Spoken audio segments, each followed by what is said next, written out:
The UK Border Agency has been accused of not knowing whether more than 150,000 migrants told to leave the country have actually left. The Borders and Immigration Inspector has accused the agency of having no clear strategy of how to deal with the group consisting mainly of students whose visas have expired.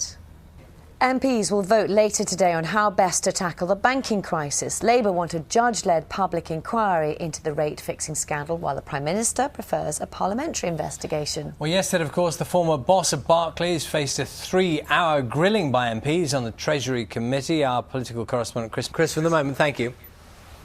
The deaths of 25 patients are under review by one of the UK's biggest health trusts after it admitted poor record-keeping, which may have led to delays in their treatment.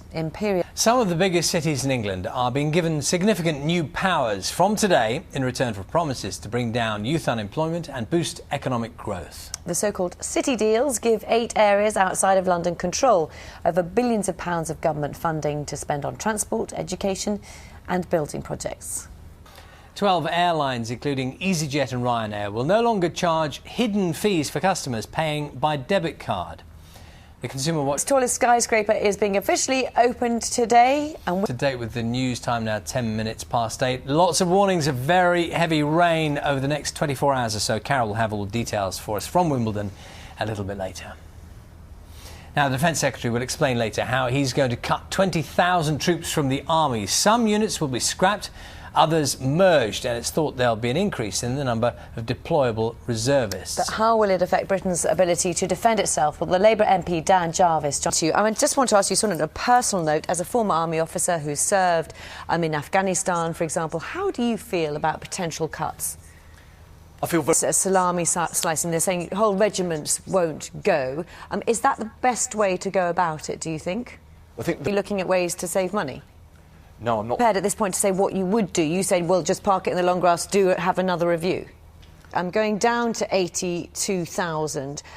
Will that have, do you think, a direct impact on national security? Would you have concerns about that? The government's many arguments is that it will provide the basis of a more flexible, agile army, perhaps better placed to be able to react quickly. Would you disagree, would you? Well, for your time this morning here in Breakfast. Thank you. Time now is 8:15. Coming up on the programme today, more than... Carol's back at Wimbledon this morning. It looks like it's going to be, I think, OK there, but heavy rain for others, isn't there, Carol? That's right, Louise. We've got... Against Sally. Yes. That's the There's been a lot of talk about it so far. Looking forward to it in about half an hour's time. Here's a question for you. Should prisoners get paid work while they're serving their sentences? The government wants inmates in England and Wales to work 40 hours a week. But unions and others are opposing the plans. They say it could take jobs away from the unemployed. Jenny Hill has been explaining. Degree C prison in the West Midlands, where prisoners have to work something like a 32-hour week in the prison factory. Thank you very much. Thanks. Now, the tallest building in Europe is being officially opened today. The Shard in central London stands at 310 metres tall. That's just over 1,000 feet. And our reporter Graham Satchell is one of the first to go up to the viewing galleries, which is near, Graham, the top of the building. How far up are you? Pounds, though. Quite a lot of money, isn't it? Coming up, the BBC News Channel has the latest news from home and abroad. I hope he's that jolly in real life. All right, now let's catch the news, travel and weather where you are. See you in a couple of minutes. Hello, this is Breakfast with Louise Minchin and Charlie State. Let's get you right up to date with the headlines just after 8:30.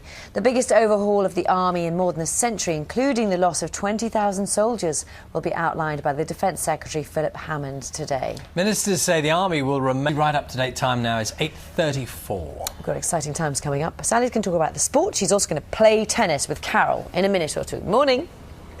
Yeah. The time. Yes, it's more than 2 weeks since a computer failure at RBS caused disruption for so many people. But now it has emerged that while RBS and NatWest accounts are back up and running, Ulster Bank customers are not so lucky.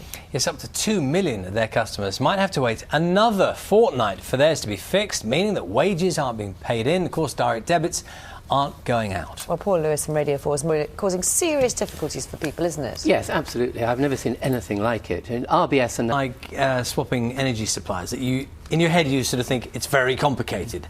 Is it in practice a difficult thing to do? It isn't that complicated. Near a court now, though. I feel a little shortchanged, and I think at another occasion I think you should have a proper match. Time now from Henry IV to Richard II. Shakespeare's history plays captured the trials and tribulations of the monarchy and the political elite. Well, the BBC have begun a big Shakespeare season in an attempt to bring the dramas to a fresh audience. It's part of the London 2012 Festival, a celebration of culture alongside the Olympics. In just a moment we'll speak to Sir Richard.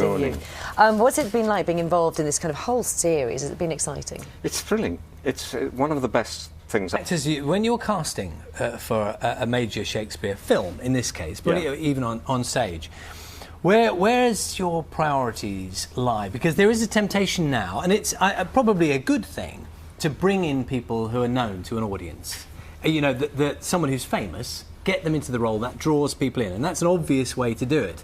So how do you balance those things up now? Because presumably there's lots of actors who you know can do the work, but maybe you're drawn towards someone else. It's Henry IV Part 1 on Saturday at 9 on BBC Two, and the first of the series is already on the BBC iPlayer. In just a moment, Neil Sedaka will be joining us. First, though, here's a quick last look at what's happening where you are.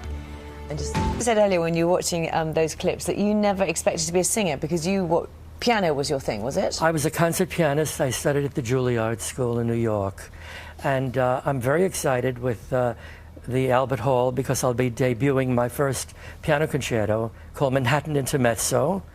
I did. I played chamber music over the years. Absolutely. No, so you're on tour at the moment because of your wedding, your 50th wedding anniversary, but you're coming back, aren't you, in October, the same month that he begins his UK tour? That's it for this morning. Lovely to meet you. It's in place there. That's all from us today. I'm back tomorrow. See you then. Have a great day. Bye-bye. Bye.